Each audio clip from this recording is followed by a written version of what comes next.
J'ai connu Juan Ponce, les dates précises, l'année précise, c'est lors de son arrivée à Céré. Hein. Il allait, je l'ai connu j'ai été très surpris, je l'ai vu rentrer dans mon atelier, alors que j'étais un tout petit peintre, que je faisais pas partie de ceux qui le courtisaient, parce qu'il y avait foule, à sa sortie du ciné-club à Céré, il y avait foule de gens qui essayaient de faire un bout de route avec lui. Il était adulé par certains. Hein. Donc, moi, j'étais complètement en dehors de ça. C'est un ami en commun, André Ulry, qui lui a parlé de la préparation de mon expo. Et voilà, il est venu. Ce qui est, je crois, une de ses qualités premières, c'est une grande générosité et curiosité envers les jeunes qui commençaient. Voilà. Et donc, il s'est introduit dans l'atelier, il a regardé les œuvres. J'ai eu la chance que ça lui plaise. Il a aussitôt téléphoné à Gourrier, qui était le critique officiel à Perpignan à l'époque. Il a fait un texte de présentation pour mon carton. J'ai eu droit à une page entière à l'époque. Voilà, il m'a aidé énormément. Il m'a même fait une lettre de recommandation pour Camacho à Paris. Voilà, tout ça comme ça, absolument gratuitement. Je l'ai rencontré par le métier, dans le métier. Et par la suite, une amitié est née. Nous nous sommes revus à la Roque, nous nous sommes revus... il nous a invités à plusieurs reprises chez lui, moi et d'autres jeunes artistes de Céré. Il y avait notamment Marc Fourquet, il y avait Denis Carbonnet à l'époque aussi. Voilà comment on s'est rencontrés. À ma grande surprise, je répète. À l'époque, donc, c'était environ, voilà, maintenant je me rappelle par rapport à la galerie, ça devait être 79. Hein. À l'époque, nous avions avec des amis une galerie associative. Et après notre première rencontre, il est venu visiter la galerie associative. Et ce qui est curieux, c'est que quand il est rentré, il y avait une exposition, je ne me souviens plus qui c'est qui exposait à ce moment-là, je crois qu'on était en groupe. Les lunettes, les verres de ses lunettes ont éclaté. Il a crié « Estupendo » et les verres des lunettes ont éclaté. Je ne sais toujours pas si c'était de la magie, je ne sais toujours pas si c'était une technique quelconque bien préparée. Quand on connaît ses fréquentations avec Joan Bros et tout ça, on sait que c'était quelque chose qui est cultivé. Mais mon sentiment, c'est que c'est quelqu'un qui portait avec lui la magie, et on n'était pas dans le domaine du, je ne le dis pas péjorativement, mais dans le domaine du spectacle de Dali. On n'était pas dans des démonstrations, quoi que ce soit d'ostentatoire. C'était plutôt une perception que nous étions hors du commun dès que nous étions en sa présence. Les choses devenaient mystérieuses et on passait à une autre dimension. C'est vraiment une sensation sincère que j'ai eue, que je ne suis pas le seul à avoir eue, et ça a duré tout le temps, c'est-à-dire même au cours de repas, avec des conversations triviales et tout, il se maintenait tout le temps une sorte de dimension supérieure. Voilà. C'est quelque chose d'assez indicible, je ne sais pas l'exprimer vraiment. Je dirais qu'il était à la fois, qu'il portait à la fois, il avait, de par sa personnalité, énormément de charisme, énormément de présence, mais en même temps, c'était quelqu'un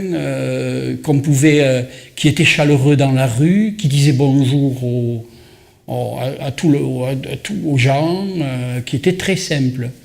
Et puis surtout, le caractère dont j'ai déjà parlé, c'est un caractère de générosité vis-à-vis de la jeune création. Il n'était pas du tout replié et se protégeant derrière sa puissance. Il n'avait pas peur, quoi. Il était, alors que j'en ai connu d'autres qui étaient au contraire très effrayés par la jeunesse montante. Je pense qu'il y avait une relation à l'histoire importante. La relation à l'histoire. Céret est une ville de peintres avec une histoire importante et je crois qu'il avait envie de venir se relier à cette histoire-là. Je sais qu'il avait une grande admiration pour Crémeigne, qu'il a fréquenté aussitôt et qui était lui vraiment son ami, un ami d'égal à égal. Le fait que la langue catalane à l'époque était encore beaucoup plus parlée dans la rue lui permettait d'avoir une relation populaire. Voilà. Mais je pense surtout que c'était quand même un grand intellectuel, c'était quand même... et puis un peintre. Hein. J'aime bien, par rapport au catalan d'ailleurs, j'aimerais rappeler ce qu'il m'a dit plusieurs fois. Il m'a dit, moi, je ne fais pas du catalan un fonds de commerce, moi je ne fais pas du catalan un drapeau, moi je suis un peintre du monde, je suis un peintre universel. Il ne se situait pas du tout sur le terrain d'un nationalisme ou d'une identité quelconque. Il se situait en tant que peintre du monde. Ça c'est très important de sa vision du monde, et notamment par rapport à ce qui se passait à ce moment-là, où, oui, effectivement, le catalan pouvait être un instrument de pression pour parvenir à ses fins. Une manière de s'identifier et d'une espèce de marque de fabrique. Je dis ça tout en étant catalan et adorant le catalan. Hein. Mais je pense que lui, il était catalan, mais il n'a jamais voulu... Pour lui, la notion de peintre était universelle. Il ne voulait absolument pas la minorer de quelconque façon par quoi que ce soit. Il avait une vision du peintre héroïque, quasiment. Hein. Il était, comme on dit, c'était quelqu'un qui donnait l'impression d'être dans un champ de bataille en permanence. Dans son œuvre, ce qui m'a toujours séduit, moi, c'est la dimension d'horlogerie. Un peu comme le grand horloger du monde, la manière dont il pose ses petits points. Il y a la dimension une certaine dimension que peut-être il ramenait du Brésil, d'une sorte de réalisme fantastique, et aussi la relation qu'il avait avec le double. Il était passionné par des livres comme Le Double de Dostoïevski. Il avait une relation avec l'ombre, et lui, le double, il le traduisait par l'ombre. Il y a toujours l'ombre dans son travail, et l'ombre, c'est un peu comme une espèce de dualité intérieure, et donc ça donnait une autre dimension à son œuvre.